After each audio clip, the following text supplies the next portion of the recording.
Prezados alunos, na aula de hoje estudaremos sobre a NR13. A NR13 nos orienta sobre caldeiras e vasos de pressão.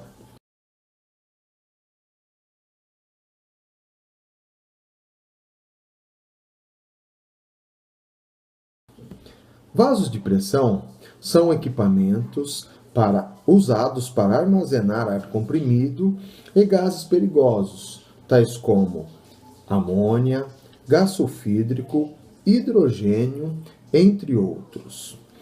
Estes estão presentes em nosso dia a dia em várias atividades, como em postos de gasolina, consultórios dentários e no setor petroquímico. Dependendo do tamanho da petroquímica, ela pode chegar a ter até 2.000 vasos de pressão. Como regra geral, os vasos de pressão são equipamentos que contêm fluidos sob pressão, cujo produto P vezes V seja superior a 8, onde P é a máxima pressão de operação em kPa e V é o seu volume interno em metros cúbicos.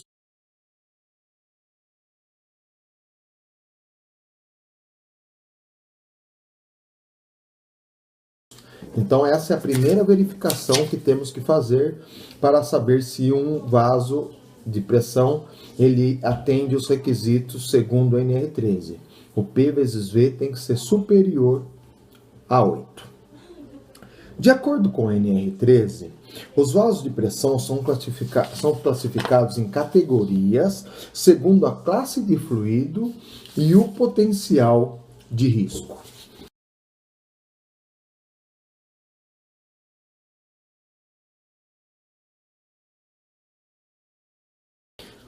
Os fluidos contidos nos vasos de pressão são classificados em 4 tipos. São eles: a classe A, fluidos inflamáveis, fluidos combustíveis com temperatura superior ou igual a 200 graus Celsius, fluidos tóxicos com limite de tolerância igual ou superior a 20 ppm, o hidrogênio e o acetileno. Classe B, fluidos combustíveis com temperatura inferior a 200 graus Celsius e fluidos tóxicos com limite de tolerância superior a 20 ppm. A classe C, vapor de água, gases asfixiantes simples ou ar comprimido. E a classe D, outro fluido não enquadrado em nenhuma das 3 classes.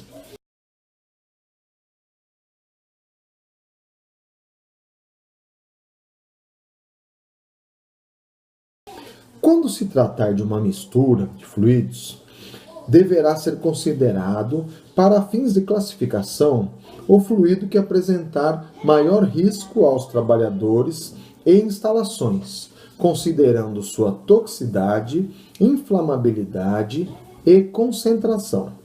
Por exemplo, se nós tivermos fluidos inflamáveis com outro fluido mais simples, deveremos considerar a classe A, que é a classe de fluidos inflamáveis.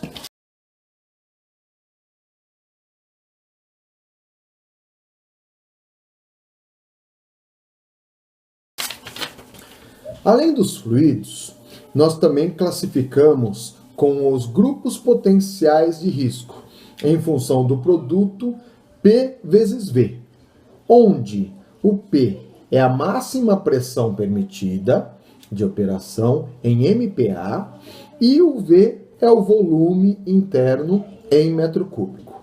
Então, se atentem a essa diferença. Para verificarmos se ele é um vaso de pressão, ele é utilizado a pressão em kPa. Para nós dimensionarmos com o grupo potencial de risco, na tabela de categorias dos vasos, teremos que usar a pressão em MPa. Fiquem atentos a essas unidades, né, para vocês não se confundirem. Esses grupos potenciais de risco, eles são separados em 5 grupos. Grupo 1, que o P vezes V maior ou igual a 100. O grupo 2, que o P vezes V vai ser entre 30 e 100.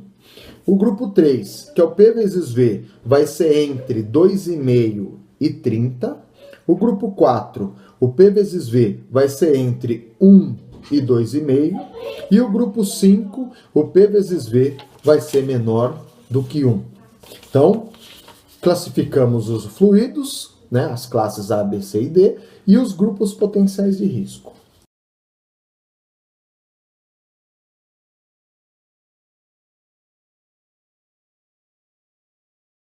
E agora vamos encontrar a categoria dos vasos. De posse da classe do fluido, como eu disse, e o grupo potencial de risco, através da tabela de categorias de vasos de pressão, conseguimos descobrir a categoria do vaso de pressão.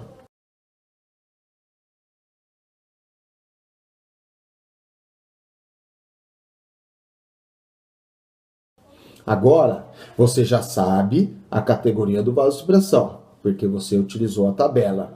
Então, temos que descobrir qual a periodicidade que deveremos fazer essas inspeções. E essas inspeções são constituídas por exames internos e exames externos, que precisam obedecer os prazos máximos estabelecidos em duas tabelas da NR13, que se encontram no item 13.5.4.5, a linha A e B da NR13.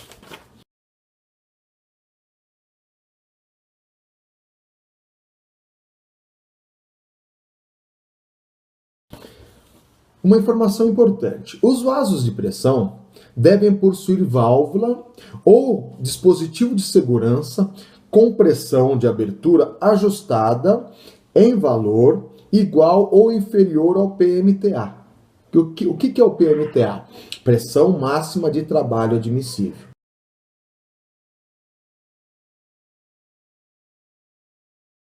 Então, eles têm que dispor de válvulas de segurança. Para finalizarmos a nossa aula de hoje, sobre a NR13, peço que estudem o anexo 1, que fala sobre capacitação pessoal, e me entregue na próxima aula em classe um resumo contendo quais as funções e a carga horária dos treinamentos que devem ser aplicados para esses trabalhadores. Desejo a todos uma ótima semana. Até a próxima.